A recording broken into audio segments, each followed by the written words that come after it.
સ્વામી, શું તમને ભગવાનના અખંડ સુખ અને તેમની દિવ્ય મૂર્તિ કરતા આ માઇક તુંબડામાં વધારે માલ જણાયો?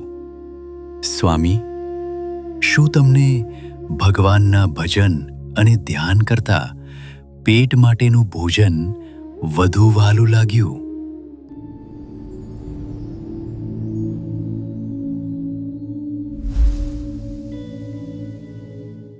નીલકંઠ વર્ણી જ્યારે લોજ ગામે સ્થાયી થયા ત્યારે તેમનું જીવન સંપૂર્ણપણે તપમય અને યોગમય હતું. તેઓ વર્ષો સુધી જંગલોમાં કઠિન યોગાભ્યાસ કરીને આવ્યા હતા. તેથી લોજમાં રહ્યા પછી પણ તેઓ પોતાના નિત્યક્રમ મુજબ યોગાસન, પ્રાણાયામ અને ધ્યાન ખૂબ જ નિયમિતપણે કરતા. આશ્રમમાં રહેલા સંતો જ્યારે વર્ણિરાજને આવી અદ્ભુત મુદ્રાઓમાં યોગ કરતા અને એકાગ્ર ચિત્તે ધ્યાન ધરતા જોતા ત્યારે તેમના મનમાં પણ યોગ શીખવાની તીવ્ર ઈચ્છા જાગી. સંતોએ મુક્તાનંદ સ્વામીને વિનંતી કરી કે જો વર્ણિરાજ આપણને પણ આ યોગ વિદ્યા શીખવે તો આપણું પણ કલ્યાણ થાય. મુક્તાનંદ સ્વામીએ વર્ણિરાજ સાથે વાત કરી અને તેમની સંમતિ મેળવી. વર્ણિરાજને પણ આનંદ થયો કે સંતો ભક્તિની સાથે આત્મસંયમ શીખવા માગે છે. યોગાસન અને ધ્યાન માટે શાંત અને ખુલ્લી જગ્યાની જરૂર હોય છે. તેથી આશ્રમની બિલકુલ સામે આવેલી એક સુંદર વાડી આ કાર્ય માટે નક્કી કરવામાં આવી. રોજ બપોરનો સમય થાય એટલે વર્ણિરાજની આગેવાનીમાં તમામ સંતો વાડીએ પહોંચી જતા. ત્યાં ઘટાદાર વૃક્ષોની શીતળ છાયામાં સંતો લાઈનબદ્ધ રીતે ધ્યાન ધરવા બેસતા. ધ્યાન એ ખૂબ જ સૂક્ષ્મ પ્રક્રિયા છે. ઘણીવાર એવું બને કે આંખ બંધ કરીને બેઠા હોઈએ ત્યારે શરીર તો ત્યાં હોય પણ મન ક્યાંય બીજે ભટકવા લાગે અથવા તો આળસ અને ઊંઘ આવી જાય.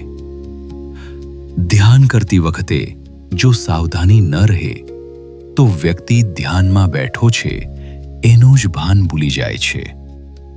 આથી સંતોને સજાગ રાખવા માટે વર્ણિરાજ પોતાના હાથમાં એક નાની સોટી રાખતા. તેઓ સંતોની વચ્ચે ફરતા રહેતા અને જોતા કે કોણ ખરેખર એકાગ્ર છે. જો કોઈ સંત ધ્યાનમાં બેઠા હોય અને તેમને ઘેન આવતું દેખાય અથવા તેમની મુદ્રા શિથિલ થાય તો વર્ણિરાજ હળવેકથી તેમને સોટી અડાડીને જાગૃત કરતા. વર્ણિરાજ માત્ર બહારથી જ નહીં પણ અંતર્યામીપણે સંતોના મનની ગતિ પણ જાણી લેતા. જો કોઈ સંતના મનમાં કોઈ લૌકિક પદાર્થનો, કોઈ ખાવા પીવાની વસ્તુનો કે જૂની યાદોનો સંકલ્પ જાગે તો વર્ણિરાજ તરત જ તેમની પાસે જઈને મીઠો ઠપકો આપતા અને કહેતા, સાધુરામ, ભગવાનની દિવ્ય મૂર્તિને મૂકીને નાશવંત માયિક પદાર્થોને યાદ કરવામાં શું મળે છે? આત્માનું સુખ તો પરમાત્માના ચિંતનમાં જ છે. સામાન્ય રીતે કોઈ નાની વ્યક્તિ મોટી ઉંમરની વ્યક્તિને સોટી અડાડે તો તેને ખોટું લાગે, પરંતુ લોજના આ સંતો તો મુમુક્ષુ હતા. તેમને તો આધ્યાત્મિક માર્ગે આગળ વધવાની તીવ્ર ભૂખ હતી. તેથી વર્ણિરાજની આ ટકોર કે સોટીનો સ્પર્શ તેમને ક્યારેય અપમાન જેવો નહોતો લાગતો. ઉલટું તેઓ તેને પ્રભુની કૃપા માનતા અને સવળી રીતે સ્વીકારતા. સંતોને થતું કે વર્ણિરાજ આપણી ભૂલ સુધારીને આપણને ભગવાનના માર્ગે વધુ દ્રઢ બનાવી રહ્યા છે. આમ લોજની એ વાડીમાં વર્ણિરાજે સંતોના મનને લોખંડી બનાવ્યા અને તેમને સાચા અર્થમાં ધ્યાનસ્થ કરતા શીખવ્યું. આ પ્રસંગ શીખવે છે કે સાચા શિષ્ય એ જ છે જે ગુરુની ટકોરને સુધારાની તક માને છે. ત્યાગાશ્રમના નિયમો મુજબ સાધુ સંતો માટે સોના, ચાંદી કે પિત્તળ જેવા ધાતુના પાત્રો વાપરવાની મનાઈ હોય છે. તેથી જ લોજના સંતો ભોજન માટે લાકડાના પાત્રો અને પાણી પીવા માટે કુદરતી રીતે મળતી સુકાઈ ગયેલી દૂધીના તુંબડાનો ઉપયોગ કરતા. એ સમયે સારું અને મજબૂત તુંબડું મળવું ખૂબ મુશ્કેલ હતું. એકવાર તુંબડું મળે એટલે તેને અંદર બહારથી ઘસીને કાચ જેવું લીસું કરવું પડતું. તેના પર કુદરતી રંગોનું પોલિશ કરવું પડતું અને પછી જ તે પાણી ભરવા લાયક બનતું. આટલી મહેનત પછી તૈયાર થયેલું તુંબડું સાધુઓ માટે જીવની જેમ વહાલું અને કિંમતી સાધન બની જતું. એક વખત નીલકંઠવર્ણી અને મુક્તાનંદ સ્વામી વિચરણ કરતા કરતા કાલવાણી ગામે પધાર્યા. ત્યાં એક પ્રેમી ભક્ત સ્વામી માટે એક સુંદર અને મજબૂત તુંબડી ભેટમાં લાવ્યા. મુક્તાનંદ સ્વામીએ તેને વ્યવસ્થિત રંગીને સૂકવવા માટે બહાર તડકામાં મૂકી. ત્યારબાદ સ્વામી વર્ણિરાજની સાથે ધ્યાન કરવા બેઠા.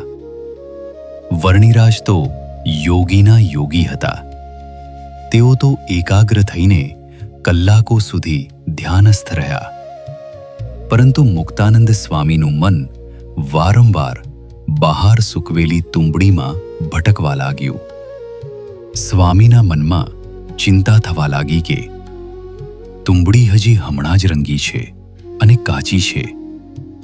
જો કોઈ રખડતું પશુ કે પક્ષી તેને બચકું ભરી લેશે તો તે નકામી થઈ જશે.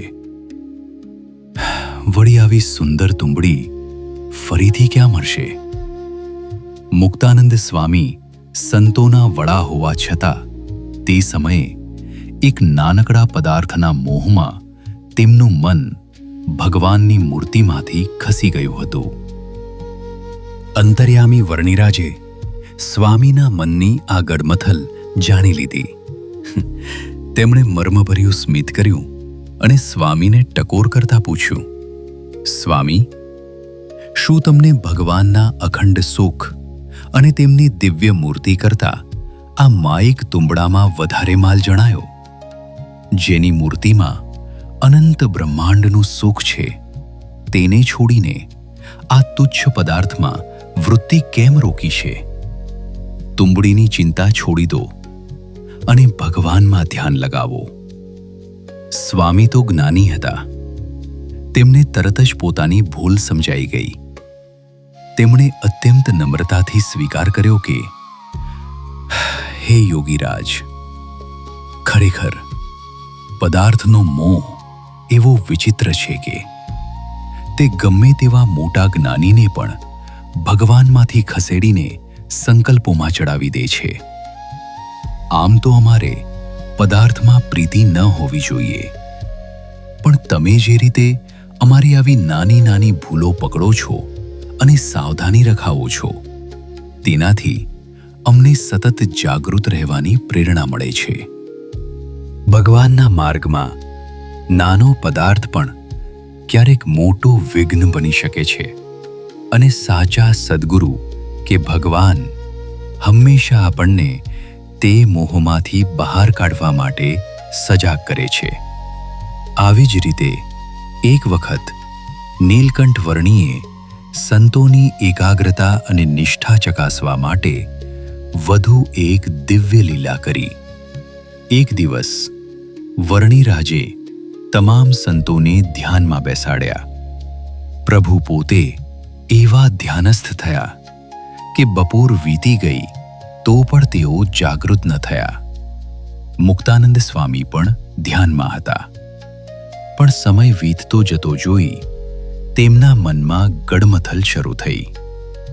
તેમને વિચાર આવ્યો, સાધુ માટે સવારનો સમય તો જોડી માંગવા જવાનો હોય છે. જો અમે આવી જ રીતે ધ્યાનમાં બેસી રહીશું અને સાંજ પડી જશે તો ભોજન માટે અન્ન ક્યાંથી આવશે?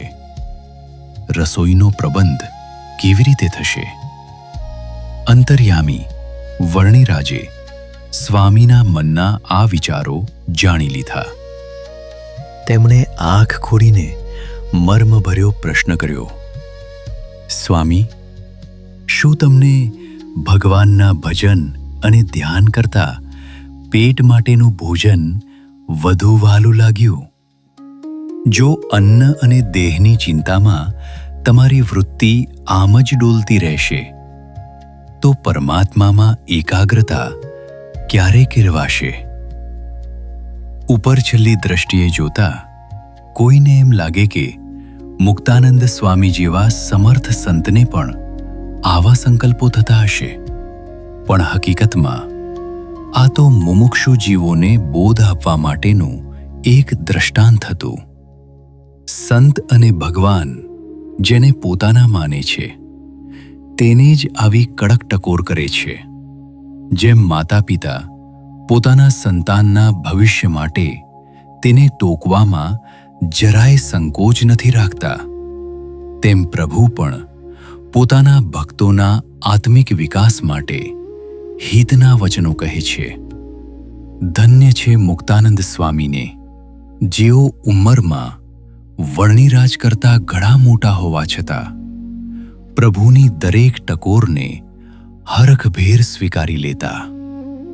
લોજમાં રહ્યા પછી વર્ણિરાજ અને મુક્તાનંદ સ્વામી વચ્ચેનો સંબંધ વધુ ગાઢ બન્યો. વર્ણિરાજ પણ સ્વામી આગળ અત્યંત સરળપણે વર્તતા.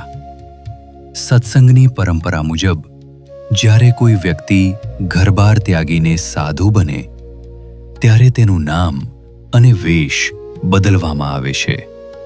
મુક્તાનંદ સ્વામીએ એક દિવસ વર્ણિરાજને નમ્રતાપૂર્વક કહ્યું, વર્ણિરાજ, હવે આપ અમારી સાથે આશ્રમમાં કાયમી રહ્યા છો તો જેવી અમને સદ્ગુરુ શ્રી રામાનંદ સ્વામીની આજ્ઞા છે તેવા સાધુના વસ્ત્રો આપ ધારણ કરો.